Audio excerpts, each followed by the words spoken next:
Hello again, everyone. We've promised, of course, that it's coming, so we have the focus commentary on Aegislash. We will keep the camera, like 95% of the time on Aegislash. It's just if it gets KO'd or anything like that, maybe that's when it would switch. We do want to start off by saying, of course, in this Spectator mode, not with the custom tourney mode, we can't see the item build. We can at least see the battle item right there, which is going to be a full heal from Son Goku 13. I could see a cause for eject button, just because sometimes, especially in this early game, it can be tough if you're not using your defense moves and stuff like that. Aegislash can fall, be a little bit squishy, maybe we should say. Certainly has some glass cannon to it to some degree, but it has obviously an innately high damage output, and so the moves really building around like your standard and boosted attacks, and we'll talk about this in a second. You want to be able to last in the fight, but you can also really up your potential sometimes with some of your item builds, so I feel that this Pokemon really can be influenced a lot by what your item builds are, whereas other ones, yeah, your items are always a great influencer on your game and everything like that. It's just, is it really as match-changing, I think, as Aegislash? That's kind of the question. I should leave that up to you, in the chat. If you want to kind of give your input on that, feel free to, as now their Gibble actually goes out kind of early right here. But anyway, obviously for lasting in the fight longer would be Focus Band, but if you want to go for those critical hits, or maybe something that will bolster your attack, accentuate it a little bit, you think Scope Lens for the crits, Razor Claw, Muscle Band, these are all great things. I think I've seen websites out there go weakness policy as well. I don't really know about that one. You'd have to think like maybe with your shield stance moves. So like while you're trying to block damage and survive, you're taking that damage, of course, to increase your attack while blocking, basically. So Aegislash, kind of an interesting Pokemon here, ladies and gentlemen, as we keep on observing Son Goku 13 in this matchup. We do just want to say Aegislash is really not like any of the other Pokemon that are in Pokemon Unite. When you attack with your standard attacks, that's not going to actually build up the boosted attack meter, like all other Pokemon, really. So instead, you actually just saw it here with the Slowbro, but it'll be dependent on if you hit the opponents with your abilities that are blade moves or countering with your shield move. So that's what we saw with the Slowbro. There was a counter using that shield move, but if you, again, make contact, hit with those blade abilities, we'll talk about those very soon. And of course, we have Dub Blade on screen, but that's how you build up that boosted attack gauge. We are going to confirm Sacred Sword right here as the chosen ability, and really that is, I would say, the one to go with.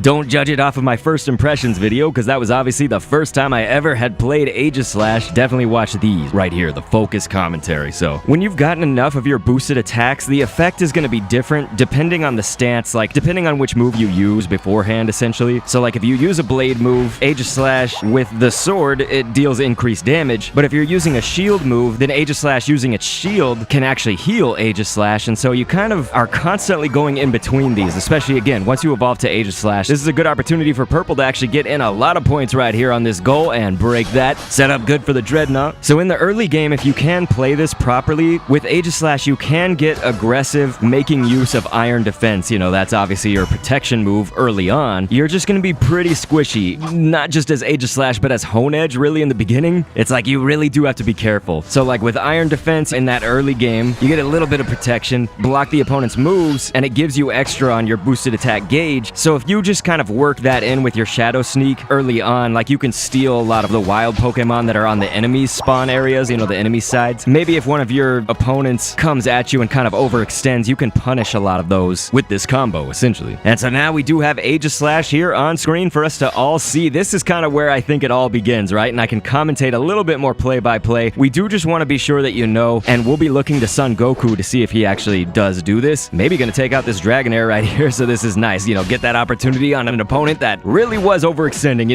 That Dragonair was really in everybody else's territory. Probably should have gone back to base. But let's say that you're about to initiate a fight. It could be team fight or just solo or whatever. Either way, activate the shield move first. So right now we can see Aegislash in shield stance. So that's going to fill up the boosted meter potentially 2 times. So instead of doing a basic attack on your opponent directly after, the first thing that you want to follow it up with real quick is going to be the blade move. So it's like shield move, then blade move. So this is going to increase the boosted attack gauge, essentially what we want right there. So we didn't quite see it with Son Goku right now. We'll pull off that coup de grace. That was most likely that Unite move to try to stay in this fight, and that is actually going to work. Going to get the KO, not just on Lucario, but also on that Kirlia right there. And so that was good in the respect that it kept you alive, with all the boosts that come with that, because that definitely was not looking good for Son Goku. Probably could have been KO'd at that moment without that Unite move. To really get the full damage dealings and that full potential out of your Unite move, you'll probably want to, if you can control it, not not in that case. Son Goku used it to survive, which was great. He stayed alive and got those 2 KOs. But for the damage dealing potential, you'll want to deploy that, as you could probably even get like a final hit on an opponent if they're below half health. It's based on how much HP they have left over. So the lower your opponent's HP is, the more damage your coup de grace is going to deal. We saw Son Goku actually enter into this team fight really with the odds kind of stacked in his favor. He is actually going to get KO'd right there. So that is unfortunate. We saw a large boosted gauge, but also came in with that defense. It's just clearly Orange Squad overpowering right there. For what it's worth, why not mention, especially here as we're trying to get on back into the fight here from that bottom lane. The different stances come with different properties. That's probably the obvious, of course. Even if you're listening to this as like a newcomer to Aegislash, with that blade form, that's going to increase your movement speed and your attack plus 20 and your basic attack speed. Whereas if you go over to shield form, the defense and special defense are what increases. And then whenever you change from shield form down into blade form, Aegislash's movement speed and basic attack speed are also going to increase right there. So Son Goku definitely just barely going to go down to the Lucario right there for orange. So nicely done from Lucario, and this is going to be possibly a theme there. If you're not really playing kind of with meticulous detail, I feel like a Lucario versus an Aegislash, it usually can go into Lucario's favor. Now notice, of course, this Lucario is also level 12 right here. So being that our focus Aegislash is level 10, that's obviously going to also affect things too. So definitely keep this in mind. Looks like orange team will get that Rotom right now. Not great for purple after losing the Dreadnought objective, but look at how high their score is. So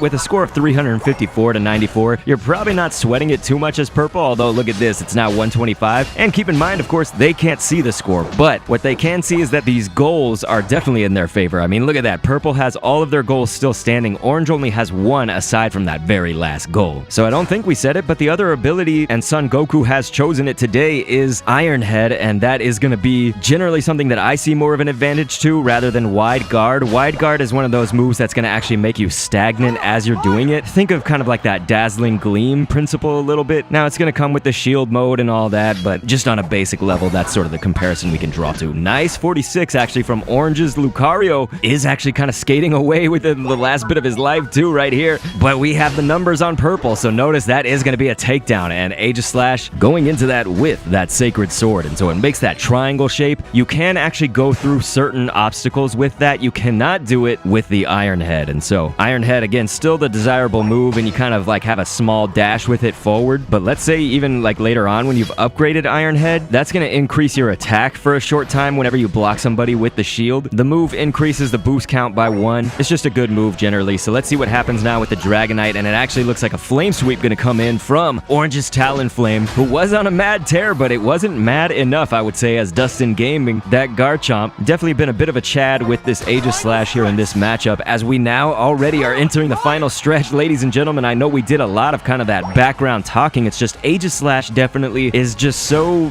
to me, vastly different than a lot of the Pokemon that are in the roster of Pokemon Unite so far, and so we're seeing the Unite moves fly right now. Another pursuit against this Lucario, and will be successful once again for purple, and so here's where we're seeing, of course, Aegislash is backed up by somebody else, so that definitely will help going up against that Lucario, whereas when we were talking before, that Lucario can stand a pretty good chance going up against it solo, and with the obvious over-leveling that we saw earlier. It's a good thing Absol is on purple right here, on purple's team, because Son Goku may have a little bit of trouble going up against Absol. That's typically a fight I think that would hurt a little bit as Aegislash. At least you have the damage potential. It's just all about that critical damage rate, with Aegislash. If you're not really on top of your shield form when it's best used, your blade form when it's best used, if you don't kind of have the knowledge of that stuff, those crits will take you down pretty quickly. Again, that squishy factor. You don't have the survivability that you really wish you could have as this all-rounder who can act like an attacker. That was a coup de grace. It looks like we are not really going to have much success with that, other than maybe he's going to make something happen right here. Look at how fast, though, they could take out that Gardevoir. So there was at least that kind of residual effect, having all the power after your Unite move. It's just the Unite itself, that coup de grace, did not really hit anybody. And so what it looks like is that GG is going to be thrown down, the surrender, and that makes this kind of less of one of those shocking, jaw-dropping matches, but definitely, I think, a good one for demonstrating, hopefully educational for you, and that's what the focus commentaries are all about. If you do want to see some of the jaw-dropping ones with pro gameplay, why not click an end screen on screen? I've been Dr. Kendo, and thanks for viewing.